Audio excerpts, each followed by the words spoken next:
serquyosh dalalarimizda qulupnay avj pishgan palla. Foydali va serhosil ushbu meva dalalaridan terib olinmoqda. Savdo rastalarida qip-qizil qulupnaylarni ko'rsangiz, ishtahongiz ochilishi aniq. Bu esa qishloq xo'jaligida zamonaviy yondashuvlar asosida oddiy yer maydoni qanday daromad manbaiga aylanayotganligini ko'rsatadi. Har bir hududning o'zining ixtisoslashuvi bor. Bu yerda har bir ko'chat mehnat va sabr bilan parvarish qilinmoqda.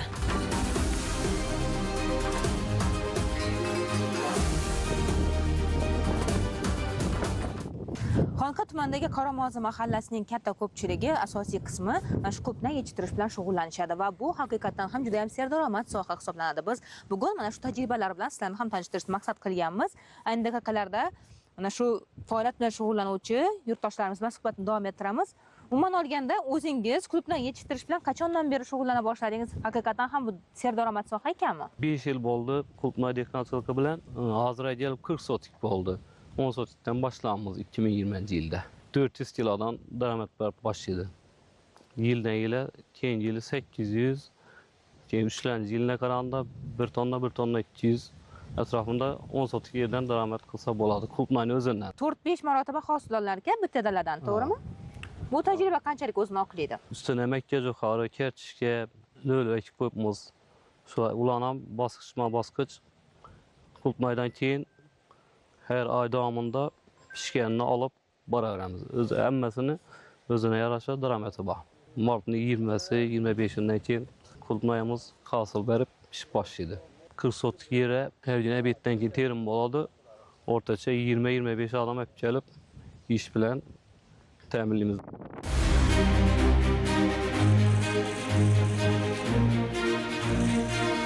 Sifatli ko'chat va agrotexnik tadbirlar hosildorlikni oshirishda muhim ahamiyat kasb etyapti. Qulupnay yetishtirish siz o'ylagandek ko'chatlarni yerga o'tkazish bilan ish bitmaydi. Albatta jarayonda o'ziga xos yondashuvlar va agrotexnik tadbirlarni o'z vaqtida va me'yorida olib borilsa, yanada samarali natijalarga xizmat qilishi aniq. Yaxshi parvarish yaxshigina daromadga zamin yaratadi. Buni hududdagi har bir aholi vakillari yaxshi anglagan. Mana shu tajribalaringizni o'rtoqlashing-da, bu qulupnayga qanchalik biz mehr ko'rsatsak, yaxshi natijaga erishsa bo'ladi. Qulupnaychilik bilan shug'ullanishni 2017-yilda boshlamiz. Eldan qo'shimcha Tamarkaga ekkanmiz. Viloyat hokimi tashabbusi bilan 5 gektar yer ajratib berdilar. Hozir shuni 3,5 gektar yerine qulupnay ekib qo'yibmiz. 1 gektar kartishka, 1,5 gektar pomidor ekamiz. Masalan, o'rtacha hosildorlik qancha miqdorga teng bo'ladi? O'rtacha hosildorlik qulupnay birinchi yil hosildorlik sal kam bo'ladi, ikkinchi, uchinchi yillari 10-15 tonnagacha hosil beradi gektaridan. Qulupnay o'rtacha. Hozir daromad 150-200 milliongacha boradi 1 gektardan. Qoramozi hududida yetishtirilayotgan qulupnaylar boshqacha ta'm, juda ham shirin ta'mga ega-da. Bu nima bilan bog'liq? Bu iqlim sharoitidan kelib chiqib bizlarda yetishtirilgan bu Victoria navi yetishtiramiz. Biz asosan suvli shirin bo'ladi-da bizaniki. Toshkentdan, vodiydan ham qulupnaylar keladi, ular sal taqirroq, qattiqroq bo'ladi. Bizning qulupnay suvli shirin bo'ladi.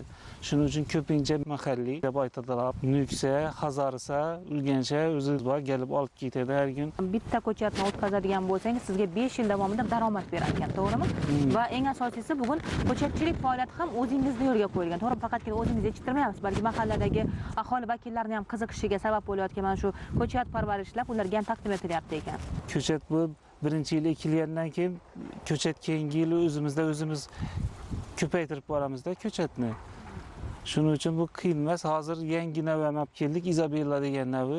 Bu yil 5 sotik ekdik endi undan. Keyingi yil uni ham kam-kam hosildorligini qarab ko'paytiramiz. Birinchi yil 10 sotikdan boshlaganmiz. Hozir yana 4 yilda 3,5 gektar qildik. Qishlog'imizda 50 gektarga yaqin qulupnayzorlar tashkil qilingan. Asosiy suvni vaqtida berish kerak. Ikkinchidan begona o't bostirmay buni har 10-15 kundan begona o'tdan tozalash kerak. Undan tashqari chorvachilik bilan ham shug'ullanamiz. Yana qulupnayning ichine yerdan unumli foydalanish maqsadida makka jo'xori, lavlagi, kartoshka ham ekib olamiz yangilarning ichine. Birinchi yil ekilganda sarimsoq piyoz bilan birga ekiladi. Undan sarimsoq piyozdan ham yaxshi hosil olamiz birinchi yil ekilganda. Mana shu tajribangizni boshqa mahalladoshlaringizga ham o'rgatasizmi? Ha, o'rgatamiz, hammaga maslahat beramiz, gaplashib, bir-birimizdan tushunmaganimizni so'raymiz. Mahallada katta ertadan yetishtirib kelayotganlar va ulardan ham maslahat olamiz. So'raganlarni aytamiz. Prezidentimiz tashabbusi bilan mana imtiyozli kreditlar ajratılıp turibdi bizlere mineral oğut alış üçün, seravik alış üçün iş hakkı imtiyozli kreditlar ajratılıp beriledi bizlere. Müddetli 6 ay müddet imtiyozli kredit alıp şundan iş etemiz bizlere. Teşebbüsler juda yaxshi bo'ldi, daromadimiz oshdi.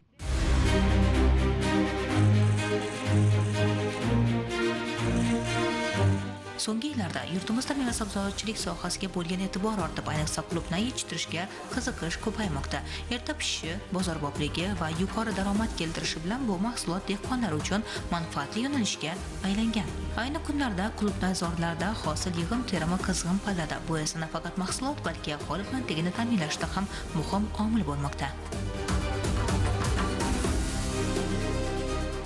Yo'l bo'yi juda ham ko'p xonadonlarda va mana shunday tomorqa maydonlarida, dala maydonlarida qulupnay yetishtirilayotgan holatlarni ko'ryapmiz-da. Bugun aholi vakillariga qanchalik ko'rsatilayotgan yordamlar manfaatli bo'lyapti, ular daromadi va dasturxonlar to'kinligi ta'minlanishda. Bizning Qaramozi mahallasida 1133 xonadon bor, 1797 oila bor. Shundan 6027 fuqaromiz bor. Bizning Qaramozi mahallamizning asosiy drayveri ama qulupnay yetiştirish ve rezervuar meyve, qulupnaychilik ve rezervuar meyveler yetiştirish ixtisoslaştırılgan.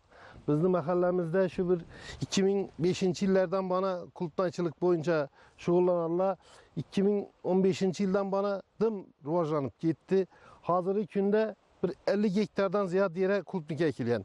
Bu xonadon tamarkaları, aholini dala tamarkaları, ijaraga berilgan tamarkalarda dehqon xo'jaligi tashkillashtirilgan dalalarda qulupnaychilik yetishtirilib turibdi. Buni daromadi juda yaxshi aholi uchun ham. Shu yetishtirilib turgan qulupnaylarda aholida 350-400 nafar aholimiz mavsumiy ish bilan band. Bizning shu viloyatimiz bo'ylab barcha tumanlarni, bozorlarida qulupnay mevaları yetishtirib turibdi. Qo'shni Qoraqalpog'iston Respublikasining Nukus shahrigacha yetishtirib berib turibmiz qulupnay mevalarini. Aholining daromadi ham juda yaxshi. İş bilan ham ta'minlanib turibdi mavsumiy. Buni qolaversina hurmatli prezidentimiz tomonidan yoshlar ajratilgan yerlar, aholini bandligi bo'yicha berilgan ijaraga dala tamarkalaridan qulupnay yetishtirilib turibdi. Bulara imtiyozli kreditlar berib turibmiz. Mineral o'g'it olish bo'yicha, qolaversa shu bir daromadni yaxshilash bo'yicha şu alıp duran kreditlar ham o'z vaqtida qoplanib turibdi. Aholini iqtisodiy kundan kunga yaxshilashib boryapti. 450-500 xonadan qulupnaychilik bilan shug'ullanib turibdi. Yil davomida qulupnaychilik yetishtirish bilan rejalashtirib turibmiz aholini. Qo'shni Guliston mahallasidan fuqarolarimiz qulupnay yetishtirib turibdi. Bog'larda ijaraga yer olib, qo'shni tuman Urganch tumanida yine xalqimiz borib yetishtirib turibdi. Qulupnay tajribasi o'ta kuchli xalqimizning.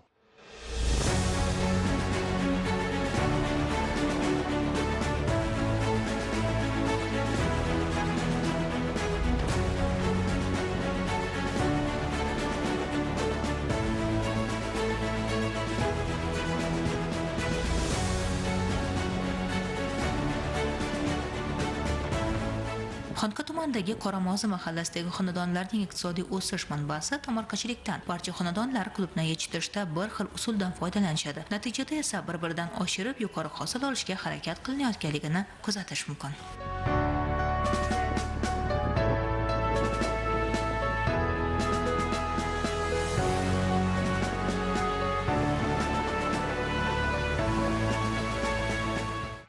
Qoramozi mahallasining tajribasini tanish maqsadida biz xonadon sohiblarining uyiga yetib keldik. Bu yerda ham guvohi bo'lishingiz mumkin. Aynan mana shu dala maydonlarida 150-200 kilogrammgacha hosil terib olinar ekan. Darmonjon opa, keling mana shu tajribangizni o'rtoqlashing. Nimadan boshlandi mana shu qulupnay yetishtirish tajribasi? Qanday boshlandi? Birinchi shu bolalar uchun kelib ekdim, bir 4 qarıq, 5 qarıq. Qarasam uni daromadi sara ekan. Shundan so'ng ko'paytirib, bozorga olib chiqib satmoqqa boshladik. Hem de sene gelip optumdan alıp getediler üzeri köp xonadonlardan ham gelip doğru terip bering deydi, terip beremiz. Masalan, boshqa bir hududlarda yetishtirilayotgan qulupnaylar bilan buni farqlaydigan bo'lsak, har birisini o'ziga xos bir shirin ta'mi bor-da. Shuning uchun ham menimcha bu Qoramozida qulupnaylar brendga aylanib ulgurdi. To'g'rimi? Satışda bir ham qiynalamiz. Xaridorlarning o'zlari gelip shu Atizli o'zida to'g'ri terdirib olib ketadilar. Boshqa bizneslaringiz ham bor ekanda, to'g'rimi? Bu xonadoningizga mana shu yerni hadisini qanchalik bir yaxshi mehr qo'ysang, mana shuncha o'zingni iste'molingni qoplashi, dasturxoning to'kinligini ta'minlash mumkinligini mana sizning misolingizda ko'rishimiz mumkin, to'g'rimi? Bir klubnay emas, buni klubnayni ustidan Makka jo'xori ekib qo'yibmiz, lavlaga ekib qo'yibmiz. Ko'p xonadonlar kartoshka ham ekib qo'yibdi ustine.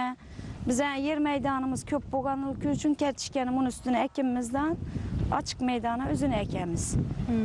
Biza ko'pinchasini yeyecek shu mahsulotimizni hammasini shu yerdan olamiz. Kartoshka, piyozmi, pomidormi, shu hamma narsani o'zlarimiz yetishtiramiz. Qanchalik mehnat ko'paytsangiz, shunchalik daromadi yaxshi bo'laveradi. Tut bog'imiz bor. Bu yerda ipak qurti boqamiz, pila topshiramiz. Yilina 300 kilogramm pila yetishtirib beramiz hukumatga. Bu ham bir daromad. 3 yoshar nabiram ham Atizda. Shu ozgina bo'lgan mehnatim ham mukofotlar ham berib qo'yibdi. Ilg'or tamarkachi degan ko'krak nishonam olib qo'yibman. Shuning uchun prezidentimizga katta rahmat aytaman. Bizlarga shunchalik sharoitlarni yaratib berib qo'ygani uchun.